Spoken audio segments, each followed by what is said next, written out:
What's up? Tyler Basu here, and I have a very special guest, the man, the myth, the legend, Taylor Welch, co-founder of Traffic and Funnels. Thank you so much for being here, man. It's a pleasure to speak with you today.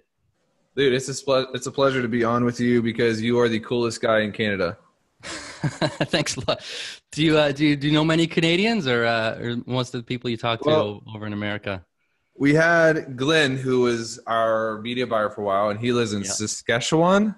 Okay. And we could never mail him stuff because it kept getting like eaten by bears and stuff on the way to his house. Then Zach Friesen was our video guy, and he lived in Canada for a while. So I am one with the Canadians. There's a few of us that are doing some pretty cool things, man. I gotta say. You got Kawhi Leonard on the Canadian side now, and it's like, I got to be a fan. Sounds good, man. Now, listen, I gave away a little bit of your background in the intro I recorded for the podcast episode, but I want to hear like in your words, because it doesn't seem like, you don't really have one of those backstories where you were kind of destined or it was very clear that you were on your way to being in business. Like you don't have the whole lemonade stand story or flipping baseball cards or whatever. So tell us about like when and why did you actually decide to get into business? Like what triggered your interest in business in the first place? So I got into marketing because of a woman. And she is now my wife, Lindsay. And I worked at a church. I did not want to be an entrepreneur. I didn't know there was a world called entrepreneurship. It wasn't cool when I was growing up. And, but my wife was a hairstylist. She was the sugar mama, and she made more money than I did. And it never really bothered me until we moved to Memphis, and my wife let her business go so she could come with me to Memphis. And she didn't have any clients, and she was just starting out. And I remember one day I was like, I need to figure out how to help my wife get more clients. So I picked up a book on marketing. It was actually about copywriting. Mm-hmm. And this was in like 2014, like the early summer of 2014.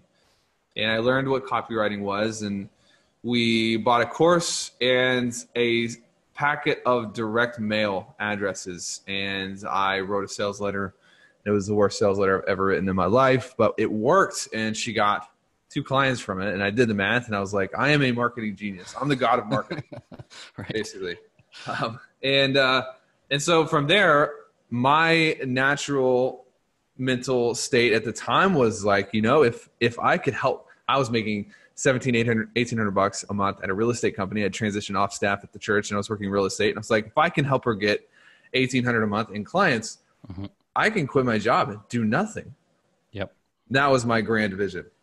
And that's as far as it went.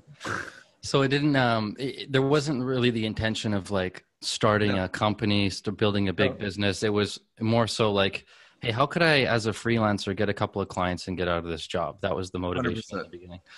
And so just for context, how long did you, when did you get out of the job? How long did you spend as a freelancer? Bring us up to there, and then we'll cover starting Traffic and Funnels. Yep. So as soon as I helped her get her clients, we kept doing that. And then I just randomly connected with a buddy of mine in a group, and I wrote some copy for him. Okay. And it worked. And then I started trying to get my own clients. This is like the summer of 2014 into like August 2014. I went 6 months trying to get more clients. I couldn't get any more clients. And it wasn't even working for Lindsay either. So we kind of backslid a little bit from there. And in November or December, I picked up a really big client. Picked up another big client in February. Replaced my income. Quit my job in 2015. Okay. Which is, Hold on, let me think. Yeah, like February of 2015. Okay.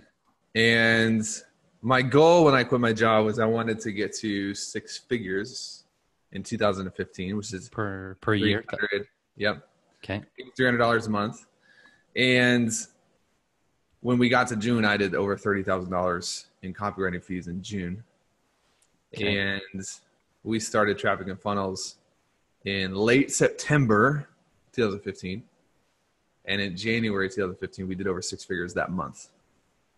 Very cool. Okay. And what was the actual offer as a freelancer? Like, just tell us a little bit about how you packaged yourself and priced yourself to be able to get to that the 30K a month, let's say. Yeah, so I was so fortunate because you probably know these names now, but guys like Kevin Rogers and Mm-hmm. Ryan Levesque and all of these guys who were kind of successful and big deal gurus at the time. I approached those guys and I was like, I'll do whatever you need for free. And they saw potential in me.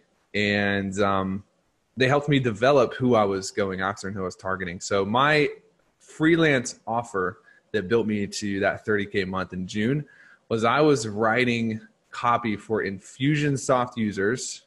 Mm-hmm. And I was also orchestrating and configuring the funnels. So I was doing both, and I got certified with Infusionsoft, and there were all these sorts of things that happened, and I was like, maybe this won't work, maybe this will work, maybe I'll be an Infusionsoft guy if I can't figure out how to get the copywriting to work. If Infusionsoft doesn't work, I'll just be a copywriter. And they all kind of mixed together to where I was able to offer a targeted service to a very specific group of people. And I was the Infusionsoft copywriter. Like, that's how I branded myself. I was only working with people in Infusionsoft. Got it. Okay.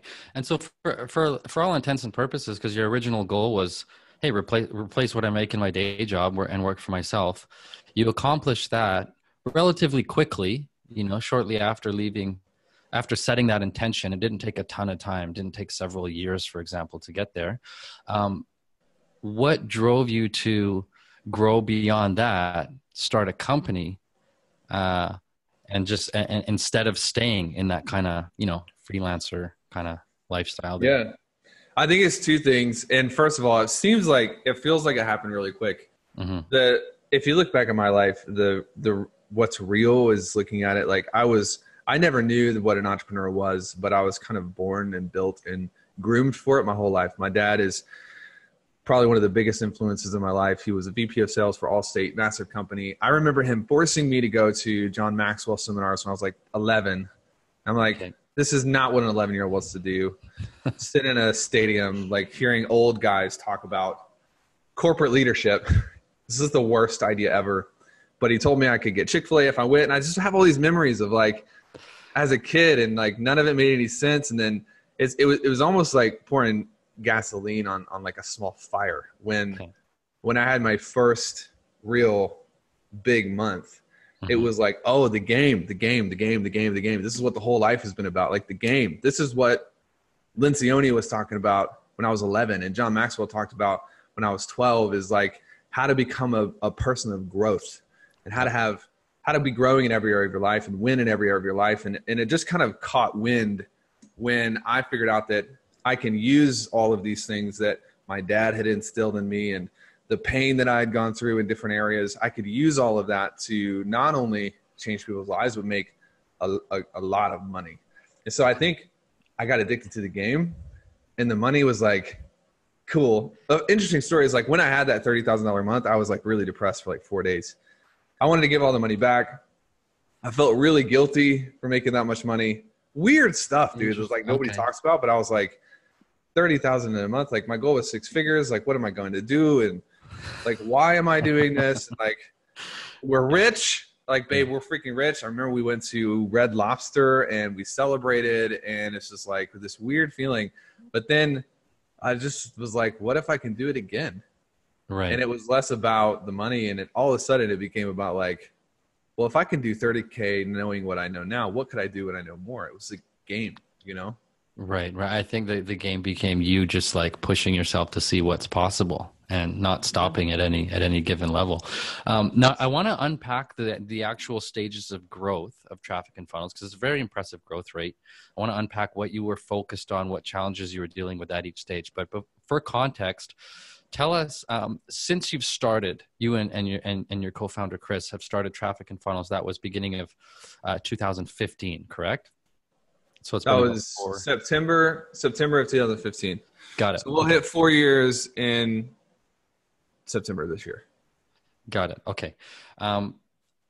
Tell us, for context, how much it has grown. Like whatever you're willing to share. If you can share current revenue numbers, number of employees, number of clients you've helped, number of offers. Geez. We probably have 30 to 40 employees. Okay. We average 1.2-ish a month in revenue just for TF. Okay. Sales mentor, real estate, those are separate. We're probably batting around 1.5 million right now on Okay. monthly receipts.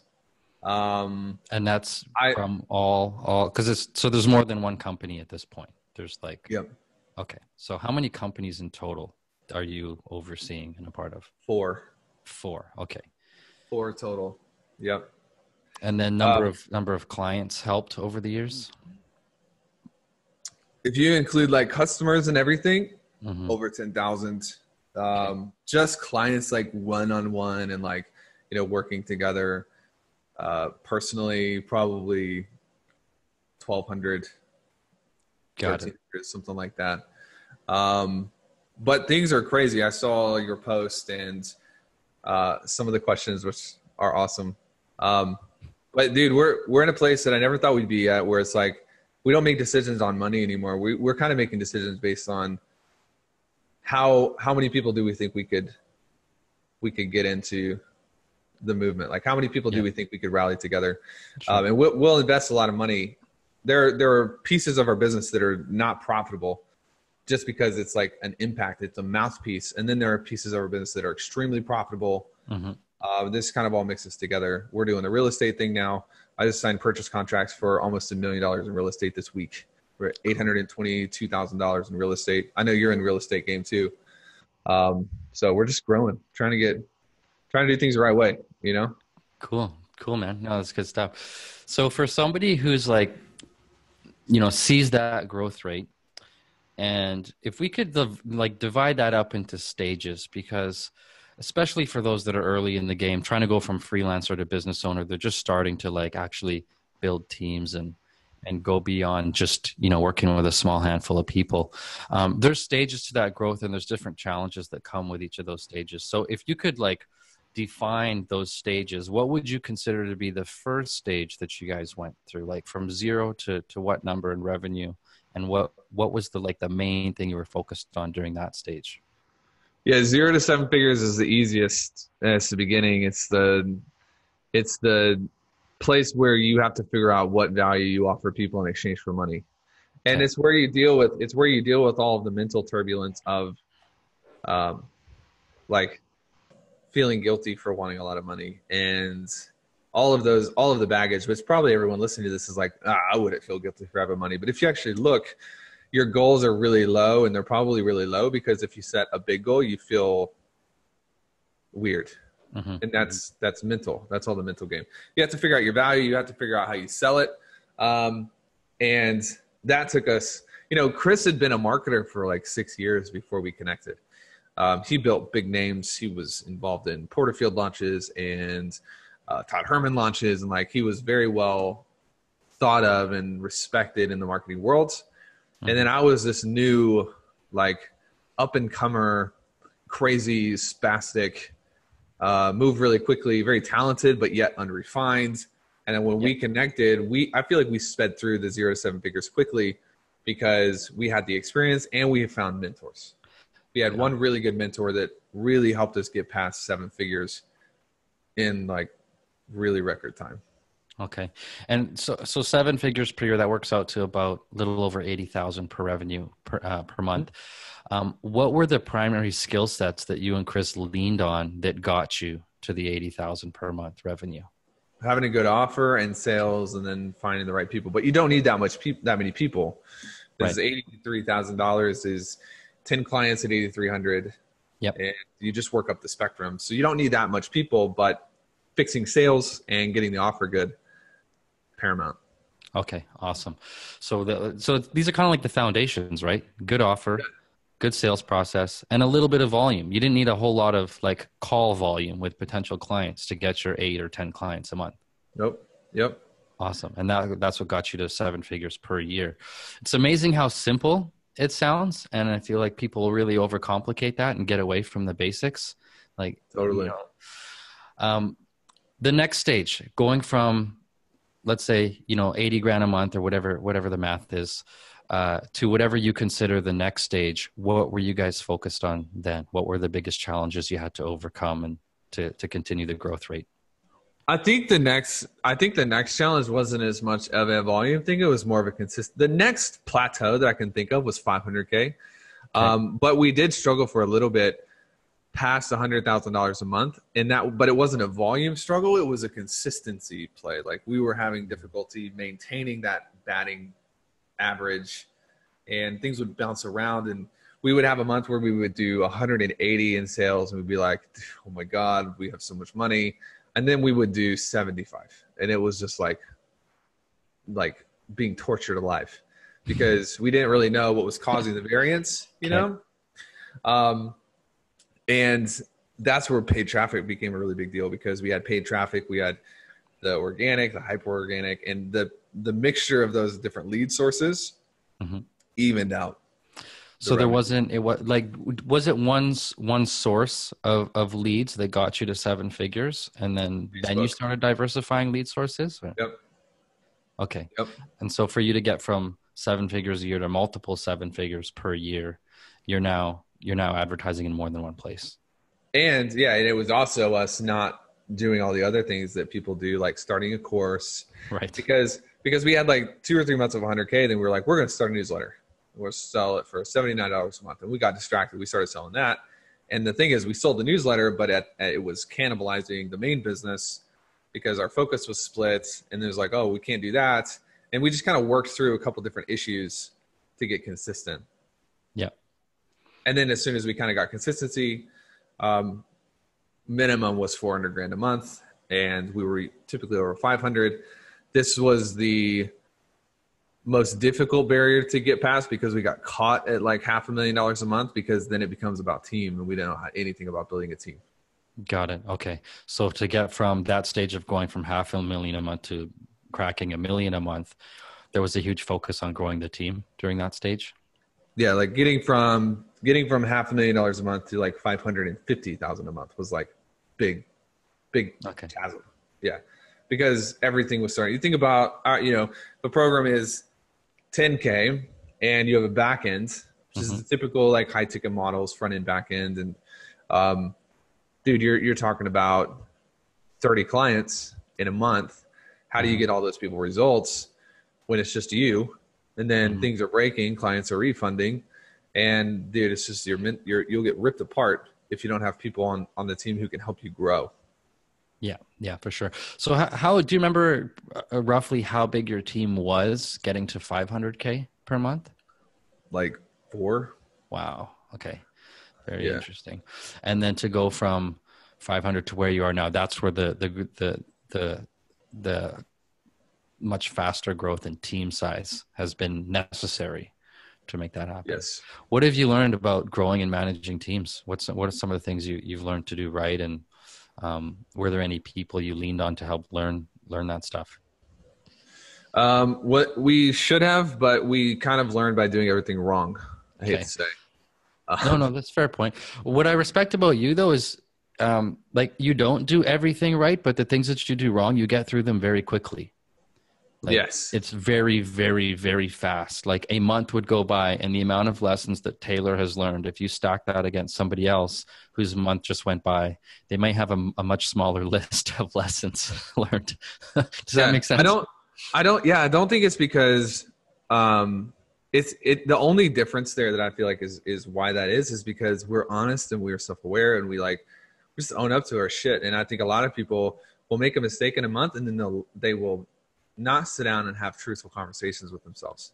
Okay. So then when you miss that honesty piece, what happens is, I may make all of the mistakes in the book in the month of June, but I won't repeat any of them in July. Yeah, that's awesome. Because they're documented. Whereas somebody else makes all the mistakes in the book in June, and then they go on vacation and they don't ever sit down and think about what they screwed up. And then they repeat 70% of those mistakes in July, then 50% of those mistakes in August. And before you know it, it's just like, man, you're losing team members. Nobody respects you. It's like you don't have the ability to learn. Your self-awareness is low. That's really what hurts people. Making mistakes isn't bad. Making the same mistakes over and over because you're not actually processing and learning from your mistakes John Maxwell says, good management of bad behaviors equals growth, or good management of a bad situation equals growth. And most of the people have bad management. They have bad management. They don't take time to manage what they're learning. I think that's a big key. Okay. No, that makes a lot of sense. And would you say that you're like a very data driven guy? Like, is there much ego in your decision making, or are you like, let's look at the numbers and face the truth kind of a person? Now there's hardly any ego in my decision making. When if we want to talk about 2018 or 2017, there was a lot. Mm-hmm. I used to get a kick out of seeing you respond to haters on your ads. Yeah, like, I could literally not, like, instead of watching Netflix, I'd go spend an hour and look at the comments on your ads. And I respected you because you're super sharp, and I saw the intelligence, but I also got a kick out of seeing how you handled some of the hate that came your way as you reached a lot more people with your marketing. There's nothing wrong with that, except for Chris one time sat me down and was like, do you realize that you are producing over $7,000 an hour? Yeah. So like, why spend your time on that? He was like, what are you doing? Like, you're not making any money there. And I was like, yeah, you're right. Sorry. Yeah. Cool. So when one of the more recent milestones, it was a couple months back, or in 2019, that you guys had passed 1 million a month. What do you think allowed you to get there? And when you hit that, what did you have in place, like in terms of focus, maybe number of offers? Just kind of break down the mechanics and the components of your business that when it reached 7 figures per month in revenue. Yeah, we kind of deviated from the traditional high ticket business. Mm-hmm. And we're deviating more and more every single month, which is like important. And we may circle back to that later. But most people have a front end and a back end. And we changed, and we have top of funnel, middle funnel, bottom funnel. So we have offers at the very top that are for anybody. They can be $7. It can be $500, but they're low ticket. And then we have offers in the middle that are consultative, and those are going to be 5 figures. And then we have offers at the bottom that are 24,000 a year up. Right. So the way we're able to do that is we have a team. Obviously, we have the resources in place now to manage that team. And I don't think that this is something that everybody should take on right now, because you have to figure out as an entrepreneur, like, what your single greatest contribution is to the company. And mine is product creation and content and consulting and being with clients. And Chris's tends to be strategy and people and higher level, more sophisticated things. In January, we started this new model, and we started hiring a bunch of people. And January was decent. February was good. March was better. April was better. And last month was a record month. We did several thousand customers. So I think we had over almost 5,000 transactions in the month of May. Wow. Yeah. Okay, cool. Now you mentioned earlier the mindset stuff that happened, like when you, even as a freelancer, when you had set the goal to make 6 figures a year, you made 30K in 1 month, realized, okay, you could probably make more than 6 figures a year, probably multiple 6 figures if you push a little harder. And that kind of recalibrated your mind in that moment. But it seems like that pattern has had to repeat itself multiple times, because you've never plateaued at any level for too long, which to me says you don't get comfortable with any level for too long. Like you'll hit that level, something's going on in your mind, and then you're pushing for the next level. So walk us through how you're getting comfortable with these higher levels, and why you keep pushing forward in the first place. So this is my favorite topic of all time. I could talk about this for literal days on end. Like, everybody does it different, but I think normalization, there are 2 areas of normalization. Normalization just means what it sounds like. You're making something that used to be foreign, you're making it normal. You're making it feel like a normal thing. People is the first area of normalization, and things is the second area of normalization. Now, nobody wants to accept that things normalize you. Nobody wants to admit that they're motivated by Rolex. So you're meaning like the things that we have in our physical world, the people around us and the things in our environment. the house you live in, the car you drive. Like Yeah. people put morals into that, and they want to argue the rightness or the wrongness of it rather than acknowledging what's real and just taking advantage of what's real and what's inside of human nature, which is to be motivated by status and things. Doesn't matter whether that's right or wrong, it matters whether it's real. And so anyways, to kind of wrap that train of thought on this, like when we did $100,000 a month, we quickly went out and tried to find people for whom $100,000 a month was not a big deal. It wasn't exciting for them. And we tried to develop relationships with them. And most of the time, the way you develop relationships with those people is you pay them. Mm-hmm. And you pay to get access to them. And we started getting around heavy hitters in the industry. And for them, $100,000 a month, they can't pay groceries. Like and we were like, oh my God, like this is crazy. And that's the first area is people. And if you're trying to change the world, but no one around you is changing the world, you're going to have a difficult time doing that. Yeah. Cause you're standing out like a sore thumb and then, which is uncomfortable. Which so if you study evolutionary psychology, humans are actually optimized to fit in, not to stand out. If you stand out, you're the one that gets eaten. So you're talking about purposely changing your environment so that you're now motivated to fit in, but you're wanting to fit in at whatever the next level is. 100%. Yes. Which means you're going to make decisions and investments, and your thinking is going to snap into alignment according to the people around you. That's the first thing. And the second thing is things.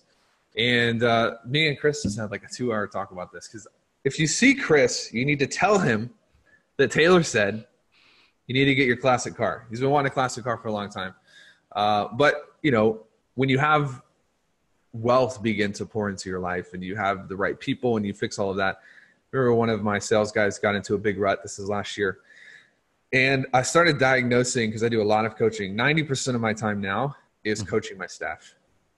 This is what I do on a day-to-day basis. And the sales guy was in a rut. And when we started going into his life, he had just had a really big month, made a lot of money, and his life was not on par with the vision he had of himself in the future.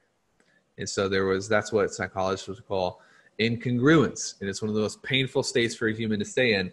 And people do this with their things all the time. They don't want to invest in a new car because Dave Ramsey said not to, and they're just going to try to build their business without it. And it's like, well, you're creating incongruence for yourself, because the version of yourself that you want people to see isn't the version that you are when you wake up at 6 a.m. and nobody's there.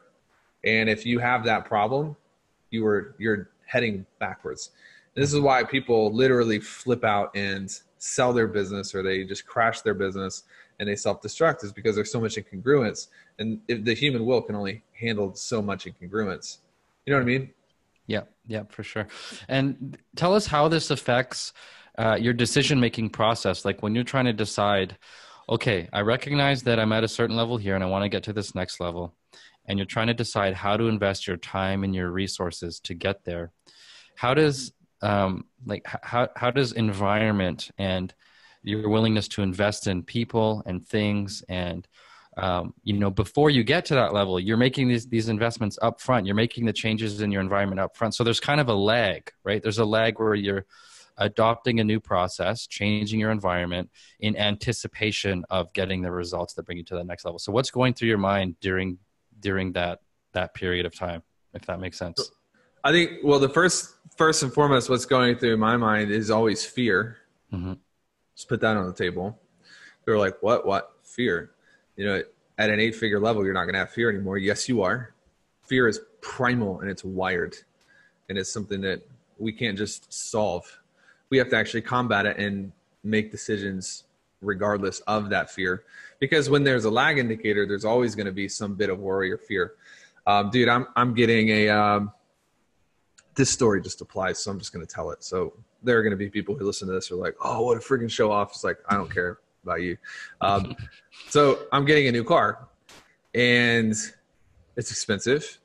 And based on percentages of income, it's actually not that big of a deal. It would be like a normal American, driving a Toyota Camry. It's not a big deal. Sure. But I was freaking the literal hell out 2 days ago, because I was like, dude, should I be doing this? It's a lot of money. the down payment is like 28 grand. Like I could get a mentor, like we could get another house. And I was like, I don't know if I have the money for this. And it was just this weird thing where I kind of stepped out and I observed myself having this fear-based moment. And it was like, dude, it never ends, does it? It's never going to end. Like no matter how high you get on the mountain, you're always going to have this bit of fear that you have to wrestle with. And so I think the first thing is we have to agree that the best way to make decisions is not based on your current circumstance, but it's based on where you want to be a year from now, 10 years from now, 3 years from now.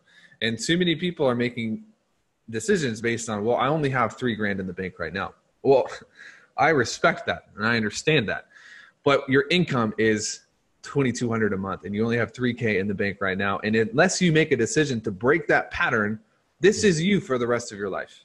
And so we have this idea called CVVCR. You probably heard it. Choices, validate, vision, creating reality. If 10 grand is a lot of money for you and you don't figure out how to make decisions in spite of that, then 10 grand will always be a lot of money for you. And where I want to be is a place where I can actually go out into the future and make decisions based on that version of me, even when it's scary, which is going to cause me to level up and normalize. That said, dude, there's wisdom. You know, I think I try to carry 6 months of expenses, cash on hand. Like I'm hitting all the boxes, you know, it's not like, oh man, I made $100,000 and I'm spending all of it plus 10 grand on a new house that I don't need. It's like, that's silly. But outside of wisdom, it's just like, I have a vision for my life and I drive a certain car in that vision. And so giddy up, let's go. Yeah. So your decisions are not based on circumstances in the present moment. They are based on the vision of the future, yeah. however far out that is.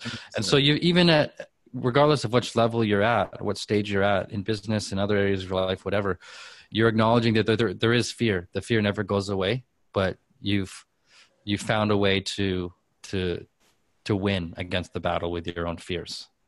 Yes, absolutely. That's awesome, man. Let's talk about energy. Optimizing your energy.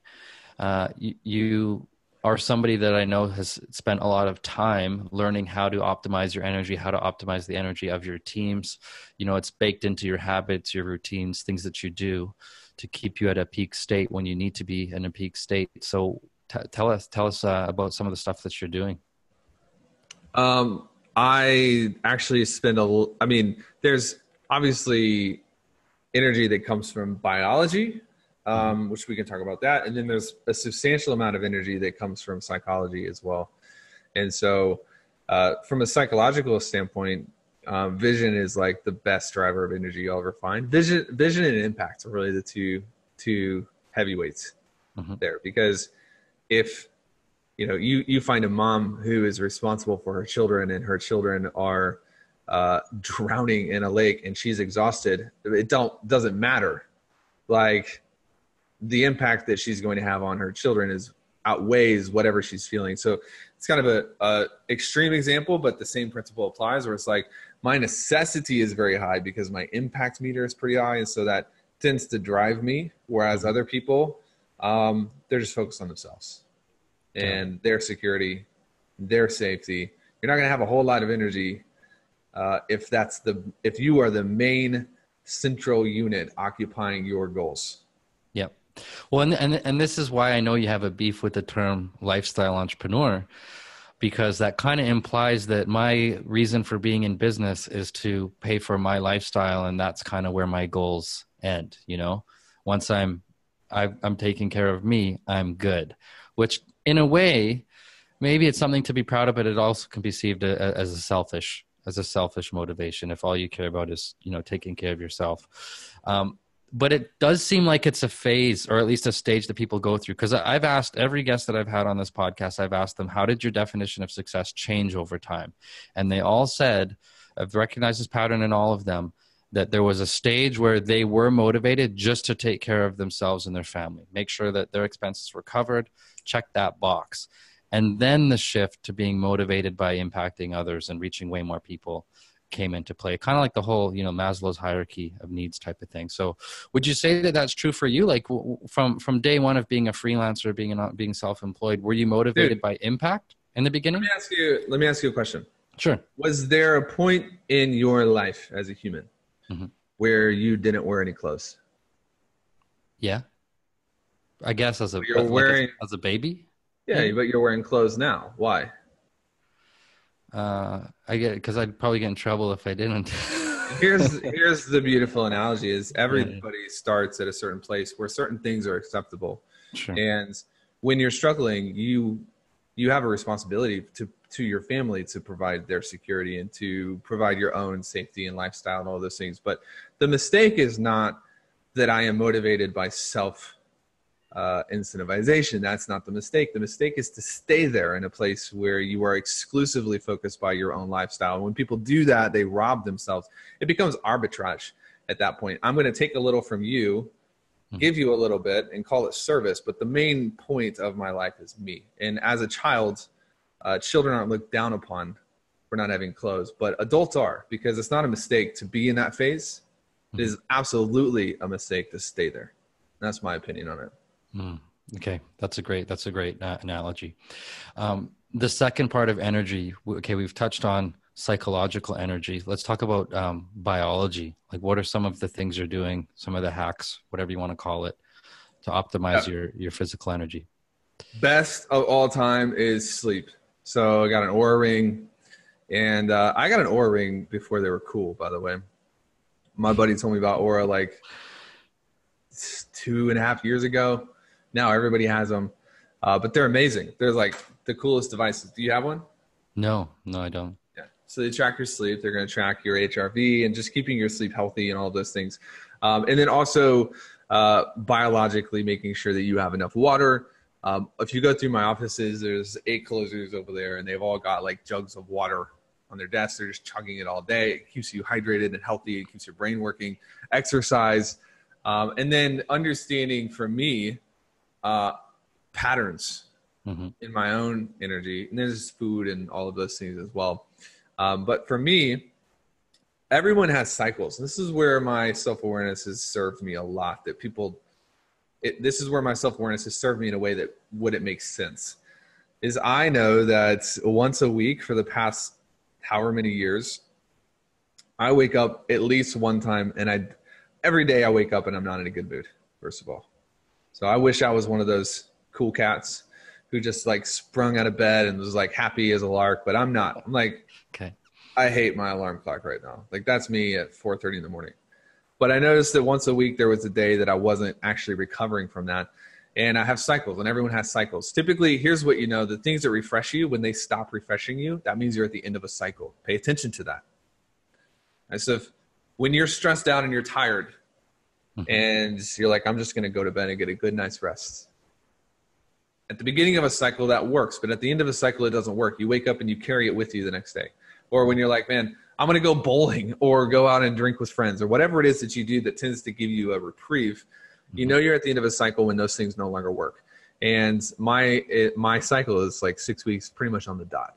Like, it doesn't matter how much sleep I get. It doesn't matter how many books I read. I'm just like kind of generally pissed off. And so I've kind of learned to manage that and put in breaks and put in vacations and different things like that. And then every week there's kind of a lag as well in my energy. These are called lag days. I think we've taught on this before inside of TF, where once a week, myself, all of my team, we will forsake our routines. We will sleep until we want to wake up, and we'll have a Jeff Bezos style morning, which, if you know Jeff Bezos' preferred morning, he just meanders around, reads the news, does whatever he wants, and then gets into work. And so that was probably a lot of information dumped on you, but like patterns. Okay. No, that's good stuff. And in terms of that one day a week that you're doing that, so you're basically anticipating that your energy might be off at this point of the week and just building into your routine some room to do whatever you want, like take the pressure off. 100%. And it could be a Thursday, it could be a Tuesday. Maybe I have a sprint of 8 days or 4 days or whatever. But what I'm doing is I'm saying, no, it's going to be on a Wednesday. And it might have been on a Thursday, but I'm actually going to make it on a Wednesday. I'm going to rest in the morning and recover from it. That way I have control over it. And it's not random. It doesn't sneak up on me, you know? Yeah. No, okay. That makes sense. We've touched on this a little bit. We've talked about fear, but I am curious, at this particular stage in your life, are there any fears that weren't there before that are there now? I'm kind of, yeah, I think there are times when I wake up and there are still fears sometimes that it's like, is this going to end? Mm-hmm. Is this going to last forever? Like I know that this is unfounded. It's an unfounded fear, but it's like, we're at this place, we're making more money than we've ever made in our life. People love us and we're making this impact, but is this real? You know what I mean? Mm-hmm. And I think there's probably a lot of people out there who won't admit it, who are like, quote, internet marketers and stuff. And they're like doing really well and they're posting, all of their shit on the internet, and they probably struggle with the same thing. But for me, it's like, I have to acknowledge those fears and deal with them and journal about them and process them through. And usually I come to this place where I'm like, this is a silly thing to fear, it's like stupid. And I can move on. Yeah. And how often are you journaling, and what, like how much of your time is spent on like reflection and journaling and things of that nature? About 20 minutes a day and an hour and a half on the weekends. I'm journaling every day. Yeah. Every single day. Okay. And that's helped you? Yep. Awesome. You strike me as somebody that is very certain. Like, I imagine that it's difficult for somebody to throw you off track. Like, you've got kind of like this intensity of focus on where you're going, your vision and your goals. Where does that certainty come from? Like, have you always had that certainty even before you had the results? I think part of it is a bit of personality to an extent. Mm-hmm.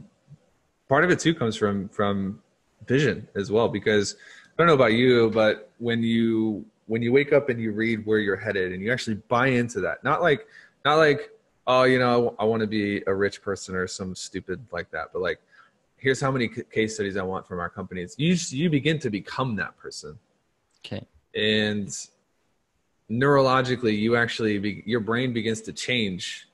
This is real science. Like, you have new pathways that begin to move themselves around based on what you're telling yourself every single morning. And so I think part of that certainty could be some personality, but I think a lot of that certainty is I have a $140 million real estate portfolio, and I have over $1 billion in reported client revenue. And I have all of these things, and I'm not there yet physically, but mentally I might as well be. Like, it's who I'm becoming every morning. And there's a lot of certainty that comes from that when a key employee quits to do his own thing, or when this ad account gets shut down. And it's just like, a normal person would be like, well, maybe I'm on the wrong path. Like, this is what I'm supposed to do. But for me, it's like, there's no options. There's no outs like that, because I'm already there. You know what I mean? Yeah. Yeah. That makes sense. And when you mentioned that, at some level, there's a fear that everything could go away. Even if that were to happen, do you have more certainty in your ability to rebuild and reacquire with the skills and the connections that you have now? Like, even if somehow you lost everything, you could probably get it back. So perhaps that certainty outweighs the fear of that actually happening. Yeah, well, there's no chance that that the real estate market crashes, the sales economy crashes, online marketing goes away, Facebook, YouTube, and Google shut down all at the same time. Like, that's what I'm saying. Like, it's a silly thing to fear, but just in the process of like getting it out on paper, like dealing with it, it doesn't become a part of my identity. And a lot of people fear a lot of different things, but they don't deal with it. So that's the difference between having a fear and being a fearful person, is whether you're willing to deal with it and move on. Got it. Okay, cool. Listen, we've covered a lot of good stuff, and I know we're coming up on the top of the hour here. So I got a couple of quick questions for you, and just to get a little bit of understanding of, like, what's happening behind the scenes. What are some tools and systems that you're using to run things? And I have one question about how you're actually allocating revenue, because this was somebody that asked me to ask this to you. Knowing that a lot of people throw out revenue numbers and how much they earned revenue, but like, how was that money actually allocated? So maybe use the example of when you hit 7 figures per month. Do you know roughly how that money was allocated? How much was for advertising? How much was for team? How much was for profit, and so on? Yeah, we have about $210,000 to $220,000 a month in payroll that includes revenue production commissions. So that's a variable, but it's going to be around 200 to 220 per month. We have, I mean, if you look at gross margins, which is just cost of goods sold, which is the cost of advertising, we're like 65 to 75% profit margins. When you take everything out and take everything down to the very net, we'll try to get ourselves to about 25%, 25 to 30. Every single month we're cleaning out. So we have a KPI. We carry 7 figures in cash just because it's like, we never know what could happen or anything like that. So we keep those, I's crossed and all of those things, or dotted I's and crossed T's. That's the phrase. We clean out the account every month and put that into revenue producing assets. So. Okay. And hence the moving money into real estate and other projects. Yeah. Because we're with the money that's in and it's crossing over an LLC boundary as well. So it's also, we can get into like how everything's structured as well, but it's crossing ownership boundaries, and it's really good for us. I know like other people keep all their money in their business. We don't do that. And you've got four businesses. So are those technically 4 LLCs? 4 LLCs, 4 bank accounts. They funnel up to a giant holding company. The only thing that we're not really counting revenue on is wealth cap, which is only real estate. It does produce rental income, but it doesn't tie into our revenue figures because it's inconsequential. Got it. What are some of your favorite tools, software, things that you're using to manage your business on a daily basis? HubSpot. It's probably my favorite right now. It's expensive and I love it. I could play in it for hours, which is the worst use of my time ever. But sometimes you just need to get into software. Yeah. Got it. Who are some people that you're either being mentored by, or that you consume their content, or you pay to learn from them? What are some of the people you're learning from at this stage? We have one actual mentor. His name is Jay. Jay Abraham. Jay Abraham. We pay him for one-on-one help and consulting. He's been our mentor for 2 years now, and he's awesome, and we love him. Outside of that, we don't have anybody else that we pay right now to mentor us, but I'll tell you this, like, I'll mentor under anybody. I'll mentor under you if you make less money than me, but you're good at something that I'm not good at. And so we have tons of people that we learn from. We are constantly even investing into mentors for our staff.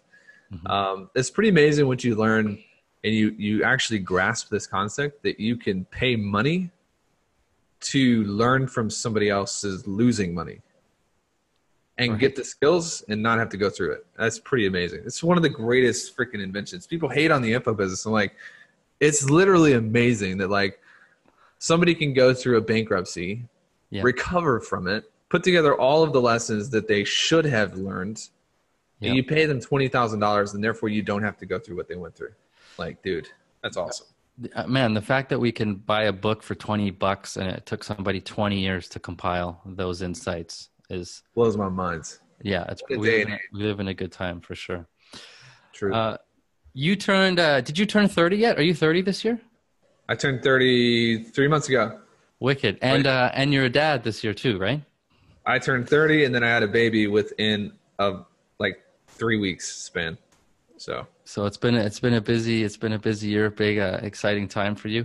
How is the way that has your outlook changed in any way because of that? Has the way that you define success changed at all now that you're, a bit older, not so much motivated just by lifestyle, probably barely even motivated by lifestyle, way more motivated by impact and the amount of people that you're helping through your companies? But how would you say that your definition of success has evolved?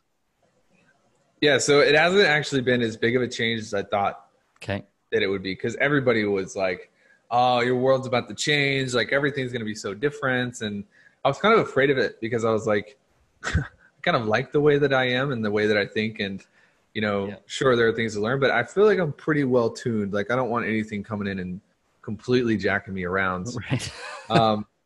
So it was a fear thing, but dude, it's been great because I feel like my reasons have increased. My reasons for pushing have gotten better, Mm-hmm. or at least they've gotten less centered on me.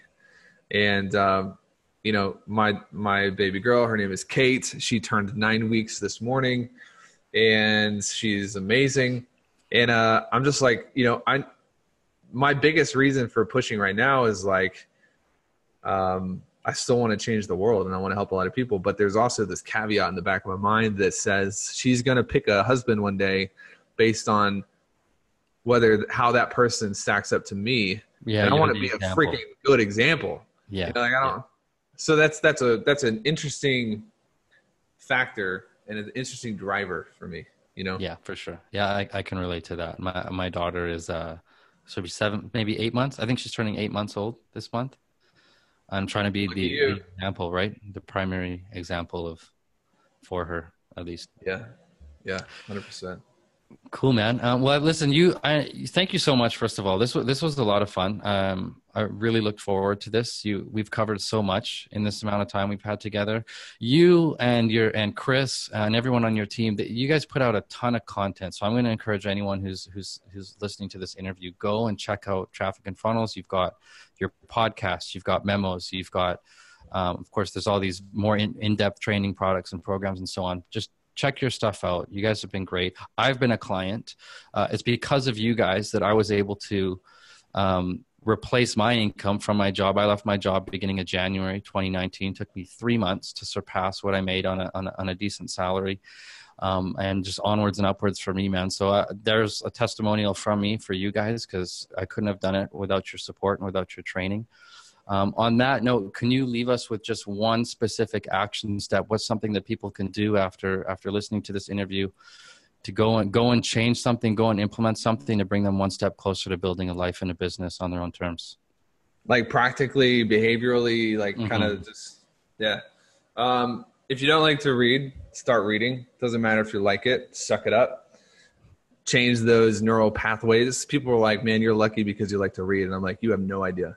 I did not like to read. I changed that about myself, and you can do the same. Wake up earlier. It sounds really cliche, but when you wake up before everyone else, you tend to have this mirror effect, mirror neurons, that makes you believe you deserve what other people don't deserve. That's going to be really important when it comes to pitching a $10,000 client and everybody around you has only pitched a $250 client. You're going to have to believe that you deserve it. So an easy way to do that, just wake up earlier than everyone else. Put in the work no one else is putting in. It's going to change your deservedness. It's really important. So awesome. Well, thank you so much, man. It's been a pleasure, and I wish you all the best. And I'll see you in Nashville in a couple of weeks. You are the man. See you guys.